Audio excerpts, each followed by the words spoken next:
એક 13 વર્ષનો છોકરો જે પોતાની જિંદગી ટૂંકાવા જતો હતો, ખાલી ક્રિકેટના અંડર 15 ટ્રાયલમાં એનું રિજેક્શન થયું.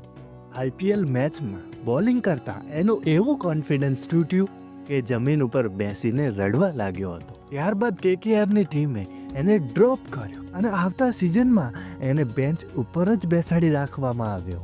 અહીંયા ઊભો ના રહે. એને એક એવી ઇન્જરી થઈ, એના બાદ બધા લોકોએ એનો સાથ છોડી દીધો. પણ આ હતો કુલદીપ યાદવ, જે કોચની મદદથી એડી ચોટીનો ધમ લગાડીને વાપસી કરે છે. જ્યારે એ મેદાનમાં ઉતરે છે એ વખતે સામે હોય છે બાંગ્લાદેશ, અને બાંગ્લાદેશની ટીમની 8 વિકેટો લઈને વિકેટોની છડી બનાવી નાખે છે. રેકોર્ડ ઉપર રેકોર્ડ તોડે છે. ઇંગ્લેન્ડ સામે 1 નહીં 2 નહીં સીધો પંજો જ ખોલી નાખે છે.